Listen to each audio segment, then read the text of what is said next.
নমস্কার বন্ধুরা, কেমন আছো সবাই? আশা করছি সবাই ভালো আছো। আজ একটা নতুন ভিডিও নিয়ে এসে গেছি।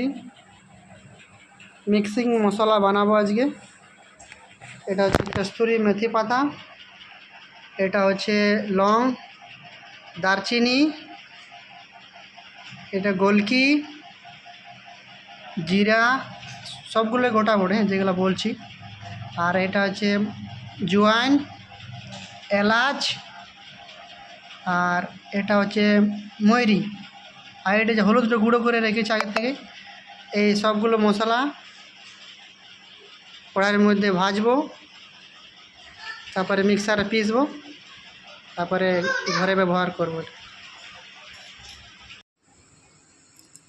এই যে বন্ধুরা, এলাচটা ভেজে নিচ্ছি, জোয়াইনটাও ভেজে নিচ্ছি, জিরাগুলো ভেজে নিচ্ছি, একটুখানি কালো জিরা দিয়েছি,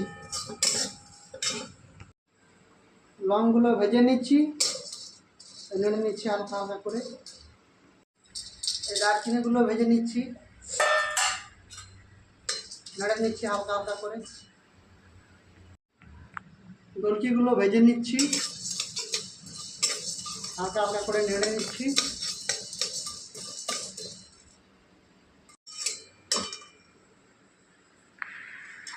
ময়রিগুলো ভেজে নিচ্ছি, নেড়ে নিচ্ছি হালকা হালকা করে। কস্তুরি মেথি পাতাগুলো ভেজে নিচ্ছি, হালকা হালকা করে নেড়ে নিচ্ছি। এই গোটা মশলাগুলো সব ভেজে নিয়েছি, এইবারে মিক্সারের মধ্যে ভরিয়ে সবগুলো পিষে নেব।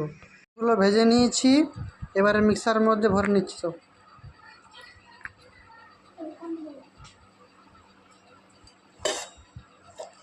দারচিনিটা ঢেলে নিচ্ছি, এরপর এলাচটা ঢেলে নিচ্ছি, জোয়াইনটা, এরপর লংটা,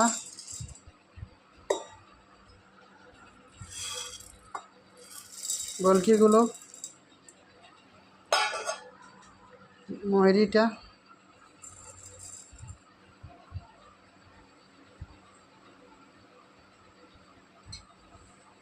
কস্তুরি মেথি পাতা, জিরা গোটা,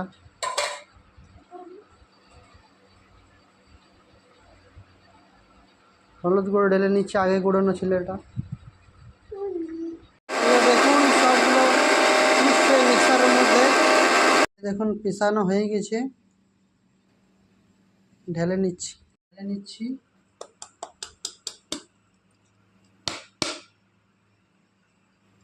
এই দেখুন কেমন সুন্দর রংটা এসেছে, পিষানো ভালো হয়েছে মোটামুটি।